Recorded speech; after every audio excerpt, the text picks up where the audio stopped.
Hi, everyone. Steve Adubato. We kick off the program talking about my favorite subject, leadership, with a leadership guru. He's Curt Weeden, leadership expert, president of Business and Nonprofit Strategies, and author of the book, Six Pathways. Let me get this right. Six Pathways to Leadership and Organizational Success, Curt? That is correct. All right, let's jump right into it.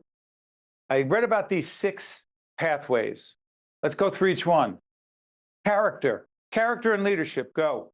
Yeah, character, we actually, to do this book, Steve, we surveyed about 200 leaders in both the nonprofit and the for-profit sector. Interestingly enough, both sectors came out with the same six attributes or behaviors for successful leaders. Character being, interestingly enough, one of the more important traits that people look for in a leader that they might select to move up the line to lead an organization.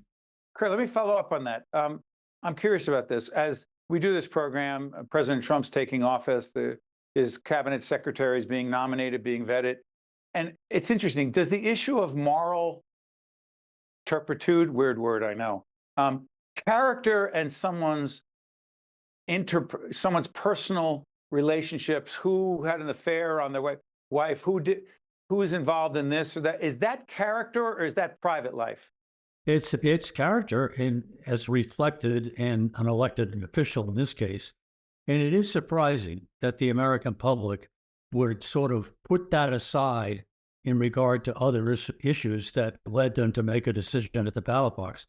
But I'll tell you this, Steve, that character, ultimately, when a leader gets into the position that in this case Trump will be in, it will prevail and trickle down through the entire organization based on his leadership behavior.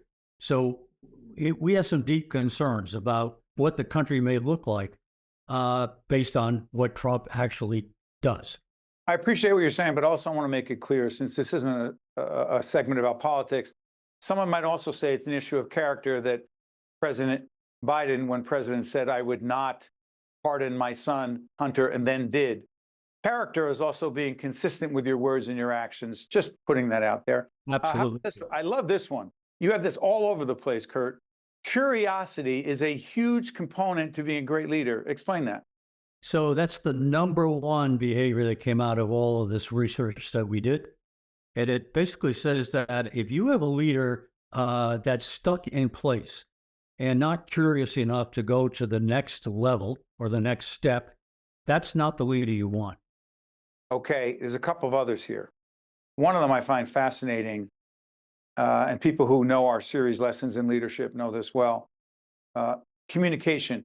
In my mind, as a leadership coach, I don't separate being a great leader from being a great communicator. And that doesn't necessarily simply mean a great speech maker, a great communicator. Can you be a great leader, Curt Weeden, in your view, if you are not a great communicator, listener, engager? Can you? Very difficult to do, as you well know in your world, Steve, that knowing your audience or audiences, if you break them apart, and being able to talk to them directly and effectively can make a huge difference in your, not only your leadership style, but your outcomes. So the answer is that they're pretty much intertwined. By the way, the other ones are commitment, competence, collaboration. But can we do collaboration real quick? Partnering with others, getting others on board who have the expertise that you don't have. A big part of our not-for-profit organization, we collaborate with other not-for-profits. We coordinate and work with institutions of higher learning, all sorts of different folks. People who believe I'm the smartest, I've got the answer, I don't need to collaborate with other people. They cannot succeed, Now, can they?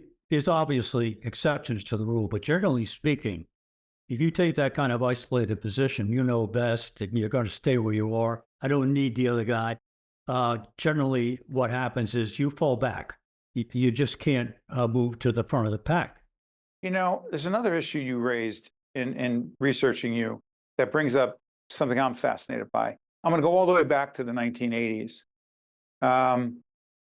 You were connected to Johnson & Johnson, right? So, yes, I was brought in. Actually, Johnson & Johnson acquired my little consulting firm, and the year 1990. Okay. So here's the question.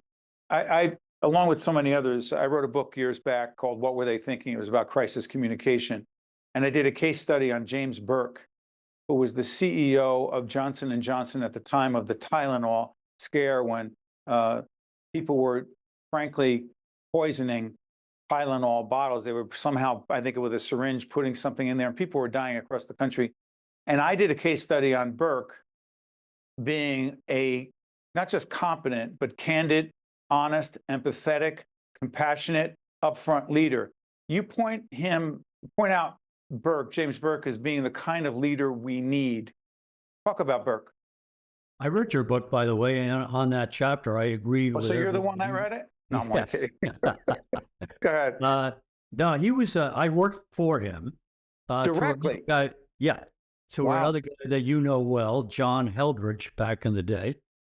And Jim that Tylenol decision was one of the most incredibly gutsy moves I think any CEO had to do. Think about Tylenol being such an important part of a multi-billion-dollar corporation. You pull that product off the shelves. Pull them off. Curt, tell everyone, took them all out. At no risk, all gone. And you potentially threaten the ongoing capabilities of that business. Or do you just forsake that possibility and say, look, we can't have this out in the public and risk other people's lives? So he made the decision to pull it.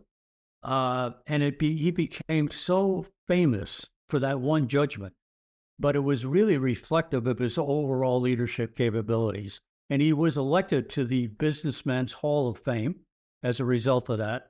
He was just an extraordinary poster child for what a good leader should be. 100%. And Curt, the fact that you work with him directly is, I personally and professionally, I can appreciate that.